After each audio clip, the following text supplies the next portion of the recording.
Hi guys! We have our guests! Hi! So, this is what our producer looks like. This is what I look like. You've never seen my face before. Yeah. You've heard my voice a couple times in the podcast over the summer, but... Yeah, honestly, if you watched anything else on SGTV, you'd probably stumble upon Carol. I've done an awful lot of stuff in the last couple of years, so... Yeah. Pretty hard to avoid. Yeah. Everywhere. Literally. But anyway, we're back. We're talking about Spirited Away, hence the Ghibli clothes, obviously. I'm repping SGTV. Hey! Yay! Someone's got to rep. The return of my flannel, because the only other thing I have is a hat. No, you're fine. This is what's going to be worn on Boy in the Heron when we cover that too, because I don't have another long sleeve. But anyway, yes, we are talking about Spirited Away. Just before we get into it, just to clarify that who we are is who we are. I'm Quincy. I'm Caroline. And I'm Audrey. We love a certain show. One Piece. But we also cover other anime. Delicious in Dungeon. Apothecary Diaries. Jujutsu Kaisen. Soul Leveling. We like to spiel. Exactly. Covering seasonal anime, this is Seasonal Spiels. So, yeah, Spirited Away. By the time this episode comes out, it should actually be starting to release in theaters the following day, because it's in theaters from Saturday to Wednesday, which is really weird. It's usually like Friday to Tuesday. But anyway, which is the 18th and 22nd. So you got 5 days to see We'll be there. Probably. If you're in the Columbia area, you've got like a 1 in 5 chance to be at the same movie as us. Literally. So maybe just go see it, you know? Money's an object, okay? People who don't have money, sorry for y'all, but spend it anyway. Just go in debt. Good advice. Yeah, I'm such... Bet it all on I should totally have my CPA. I live paycheck to paycheck on my student paycheck. No, literally. That's how you know you're in college.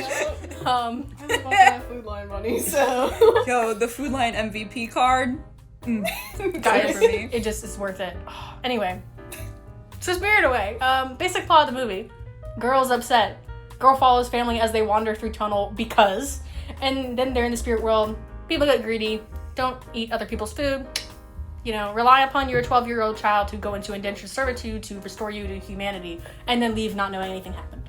It's basically the plot. If I had never seen that movie before, that's not wrong, but I hate it. You know, and do you remember back when the House of the Dragon was coming out, like week by week people were obsessed by it, and the meme accounts would post like House of the Dragon episode 7 spoilers without context, and it would be like 4 pictures of memes. And it only makes sense if you've never seen it before. That's what that was. But I'm just pitching it. If you haven't seen it, like, and that sounds curious. That is kind of what happened. That is the plot, technically. This is technically the plot. But like, it's like all Ghibli, it's not, the plot is not the main part of the story. No, it's the character growth of the main character. Right. Yeah, that's what I was getting at. Yeah. It's like, this is technically what happens, but it's not at all what you're gonna get. There's a kid that's a river, but he's a kid, but he's a river. And he's also a dragon. Yeah. But he's a river, though. Oh, okay. Yeah. You're not understanding. Actually, I like the first river spirit. That's a true friend. What's the first It's river spirit? Well, spoilers obviously from here on out. Yeah. But you know when the giant hulking mass of goo that Sen has to clean? Yeah. Yeah. Okay. That's a river spirit. Yeah. Or I'm pretty sure they call him a river spirit. I could be very wrong. But like, he was a real one. This is why I say it's fall vibes, because it's like 100%. ghosts and critters. Yeah. I feel like ghosts and critters. Also, just a giant fall. bathhouse and the lighting and everything, but the parade is all like orange and sunsetty, even though it's lanterns. It's weird. But yeah, for sure. Spoopy. But yeah, that's basically. Anyway, getting into the nitty gritty. How do we feel about Spirited Away? Thoughts? I like it. I like it a lot too. That's my thought. Literally, it was my first Ghibli film, so it was my first exposure to Ghibli. So you're emotionally attached to it. Ironically, no. I'm actually a very harsh critic of it.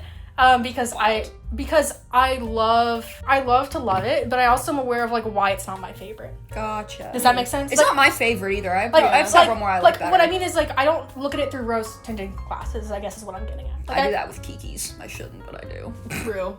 I mean, I do it with Nausicaa very easily. Oh yeah. So Yeah, but Nausicaa's good. literally. Anyway, probably cut that out.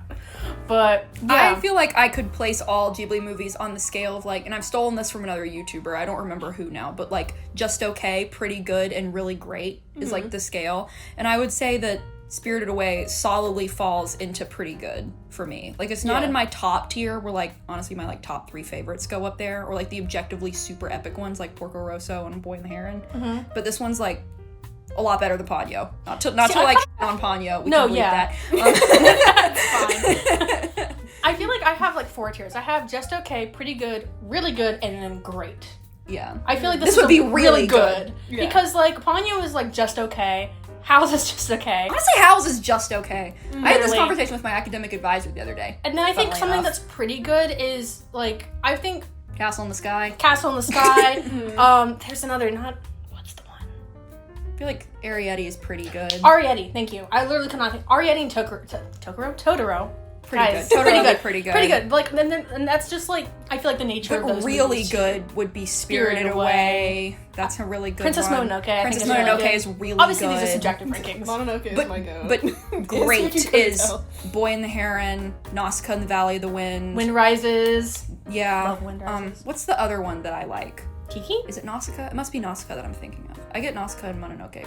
The names mixed up in my head. Fair enough. I shouldn't. I feel like Porco Rosso is definitely a really good one. Kiki's is just okay. Kiki's just okay. Yeah, and there's nothing wrong with that. Like, no. Like, you can like a movie, and like I could like something that's trash. That's why I watch Isekai Guys. I like things that are objectively bad most of the time because sometimes they're just all you need. Sometimes you don't have to. It doesn't have to be good to be great. No, literally. But yeah. Anyway, sorry, we were just sometimes ranking. Great stuff ain't good. What about your ranking? I'm trying to think of like. I mean, I've seen a lot of Ghibli movies, but some of the like. I mean, my top. I don't know what my. You said the scale is just okay. Pretty good. Really good. And great. Okay. Great are like the goats. Just okay. Great. We're gonna already put Mononoke in there for me. Real. Because I have the flannel on and I have to. Well, I think that anyway, but I'm like I feel like I have to say that. I feel like just okay if we're starting from the bottom up for me would be like. I don't know, like Ponyo.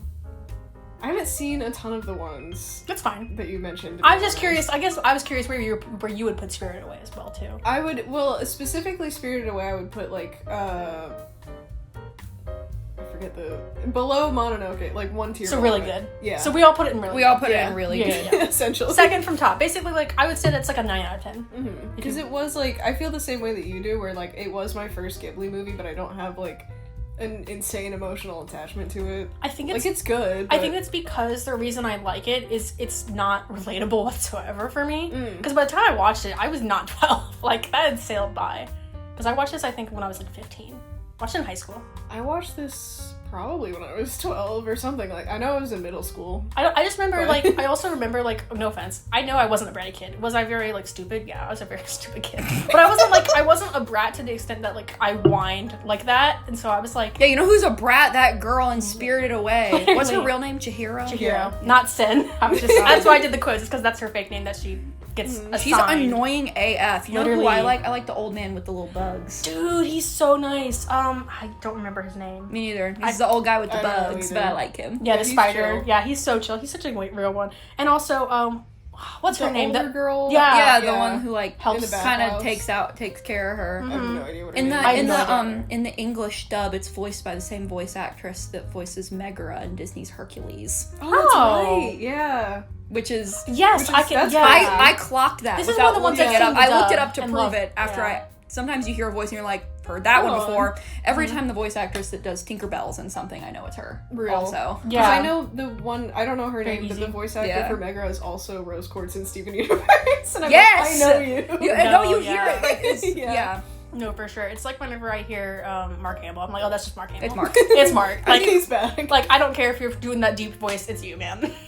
So Can't get away from us this time. yes. Overall, I don't think it's like. I mean, it sounds like we hate this movie. We really don't. It's really good. No, I don't hate this movie. I don't hate it. I mean, we all put it in like 75% of the way good. Like, Yeah, I think what really draws it though is the fact that like you have this very clear cut. Oh, this person is just annoying to watch. Going to like having to be self-reliant and disciplined, and then eventually fulfilling like her independence to get her parents back. I feel like the protagonist in Ghibli movies, I feel like this happens multiple times. This is not the only movie where I think the main girl's irritating. Or the main boy, doesn't matter. The main child, main character. Yeah. I think they're usually irritating. And then like the film is about like they're irritating for this reason, and then they get like the wind knocked out of their sails because the story starts and like that's the thing.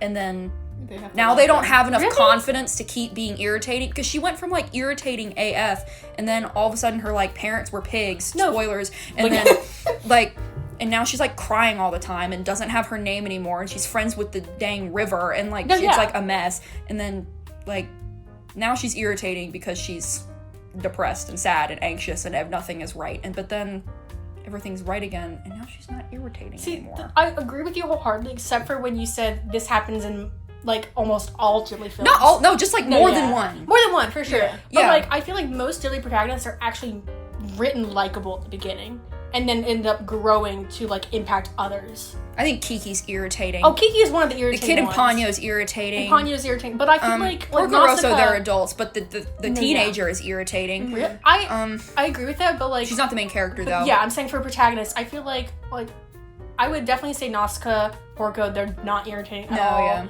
Yeah. They're also not teenagers. Is Nausicaa a teenager? I thought she was like a young adult. Is. I can't tell. She sounded I've like not a seen teenager. that movie, but I don't think she's an adult. If she's an adult, she's like very early 20s. The girl in Castle in the Sky is irritating. She is too. I would say it's like split half and half because I also... See, it's like it happens. It's just happened more than once. Yeah. I would say it's split half and half. And like the character growth makes them more likable characters. And then the ones who are likable are are the ones who impact others usually. Usually they have less development themselves. Yeah. Because I would say that for like they developed off screen. Yeah, or even Mahito, even though he develops a little in Boy and the Heron, he's very much like his lesson is just the one lesson he learns through his journey. Yeah, he wasn't irritating to me. No, I know. I'm saying it's more of an like their development is more internal, and so like you only really see the external impact they have on others. Right. Is what I mean. Does that make sense? Yeah. So, anyway, anything in particular y'all want to say for Spirited Away? This isn't anything, but like it's the one that Ghibli makes the most merch of, or that like that and Totoro. Because No Face. It's the one that the like that and Totoro. I think those are the ones where the poster is so like everyone knows what that looks like the girl like falling through like space and time with that red dress. Like everyone knows that picture. We can put it up. It's probably public domain at this point. Yeah. I would assume. I like Spirited Away. I know we say all the time that Ghibli movies are pretty to look at, and they are, and they're all pretty to look at. So saying, oh, this one's pretty, like, I like the diversity in character design. Because there's so many different... Even landscapes. There's so many different people, critters, monsters. Like, every individual looks so incredibly different. And in most... That's not saying that all the other ones, they look the same, but I feel like most of the time we are dealing with people. Yes. And in this one... most of the time you're not. No, for sure. Yeah, and I think that's what I like about it, is how that's the thing that keeps you on your toes. I think also for this one in particular, with the character design, like you say about really good animation alongside the character design, is even the part where like the little paper airplanes are attacking Dragon Haku as he's like flying. That's just so well animated for like a barely like legitimate fight almost. Yeah, like, it's kind of just like really actually for a film that came out 24 years ago, it really holds up. Yeah, animation wise, like I would say it's probably the best aside from Boy and the Heron, like the best well animated one.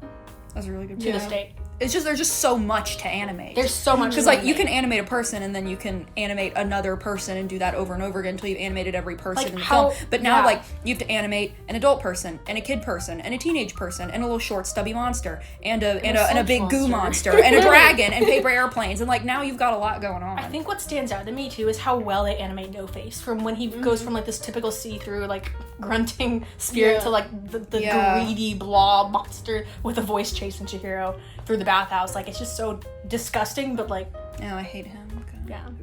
Yeah, definitely. Actually, I think one of the fun things is that so many characters develop in this. Like even the baby, the whiny baby that's ugly and becomes a mouse, and the mouse is cute and fun. I forgot about the whiny baby. I did forget about the whiny baby. What an irritating child character, right? But then like Sen, not the main one. But like then Sen at the time, right? She's trying to get over it and like get her name back, but Chihiro's basically like saying. Basically, she has learned from her own lesson of like, no, I can't just be a whiny person. I have to like actually grow. I like stand up for mature myself and stand up for get myself. Emotionally mature. And that literally, sort of I can't become. I have to be self-reliant. And she kind of through that growth for the first half of the film, kind of forces the baby to do that too. Yeah. When saying no, like you are not allowed to cry. It's also like obviously the baby wasn't meant to be a mouse, but like that's also why she lets the baby follow along. It's because like he's relying on her, but like she's seeing that he's trying to be not relying on his mom, Baba. Yeah. At least that's what I thought. Also, I feel like this movie just has so many iconic like characters and also scenes. Like just seeing the train on the waters come to the station is just so cool looking. Yeah. Oh, just walking on the rails too. It's just so pretty. Like that would be so fun. Yeah. It's the fantasy element of it, but it's not somehow it's not, like, magic. Like, it's fantasy in the way that the afterlife is fantasy, Yes. not in the way that Harry Potter is fantasy. 100%. Which I feel like that's, like, our Castle in the Sky vibe. Yeah. And there are several other ones that, like are fantasy, but only through the eyes of a child's imagination. But Yeah. this one feels bigger than that. This is kind of like I think this is why Boy and the Heron is so cool too, is because it is bigger. It's like, it feels like, because even for that one, well, that's definitely more like Mahito's own family. Yeah. It's still like so many other groups are in that world than just Mahito's grandfather. Yeah. Right. So I feel like in that regard, it's just nice to see a world where like everyone kind of eventually just gets to go there. Like, you know, it's from you follow Chihiro because they just stumbled upon it. I don't even know if I can say that her parents intentionally went there, but you know, Yeah. and if it but like just it's like it's not real in a way that's spooky. Yeah. Not real in a way that's fake. Like, I feel like Kiki's and Howl's and like these are movies that are fantasy in a way that it's so incredibly obvious that this could never exist in real life that like you don't even try to put yourself into the shoes of the main character in that way. And I mean, Spirited Away could never exist either. There's dragons and I mean, whether or not you believe in ghosts is up to you, but that's why I think this one is. Yeah. Because like, I guess it's also up to you whether or not you believe in witches, but like, I feel like and like flying on broomsticks, but ghosts is more. The supernatural is more grounded. Exactly. Yeah, like it's easier to see how this could be something that someone goes through in their own mind. Well, it's the same thing where, like, the development that she goes through, whether or not, like, all of that happened, because she does forget it at the end of the movie, but, like, the development that she goes through is still relevant to her after the movie. Or, like, after she gets out, if that makes sense. Yeah. I do think I feel like it's nice to know that, like, even though she does forget it in the end, it's clearly, like, so impactful on her that she does kind of inherently remember that growth. Like, you would think without memories you wouldn't remember having experienced it, but it's almost like her body remembers when her mind forgets. Yeah. Which is really cool. Like, you would think she would just revert back to how she was at the beginning of the movie, but she doesn't. She doesn't. Yeah. We shouldn't really know why. Yeah. I think it's cool. I also think it's, like, nice to have that whole cyclical moment with Haku. I mean, when he finds out his name is Kohaku, you know, where it's like, oh, you're the river, like, you, like, saved me, like, basically saying, like, she fell in the river and she almost drowned, but, like, something, obviously, she didn't, because she's here now, Right. And, you know, it's supposed to be his spirit who saved her, Right. because it was his river before it got filled up. It's like a deja vu moment. Yeah. And then she kind of repays that kindness back by giving him his name, and essentially freedom. So I think that's also really what's touching about it, is, like, yeah, it's romantic, but, like, at the same time, it's very easily not. Yeah. In that kind of sense. Does that make sense?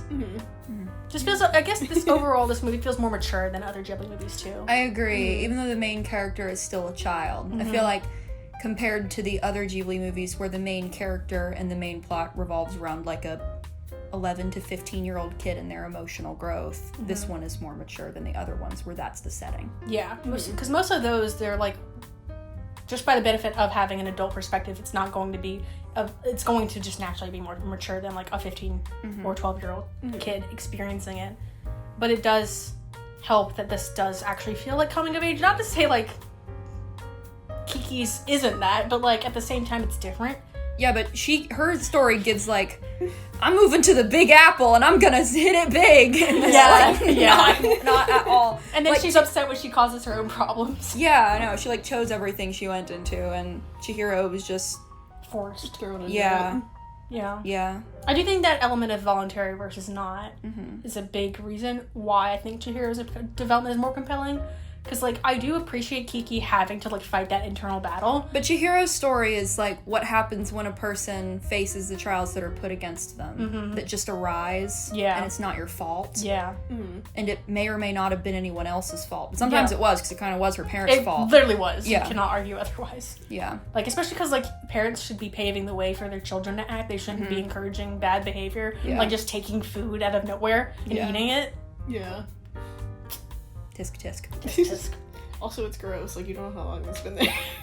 Yeah, right? Like, you literally just stumbled upon an empty place. Nowhere. Like, you don't even... The fact that you don't even see any urban area whatsoever when you think this forest is surrounded by housing.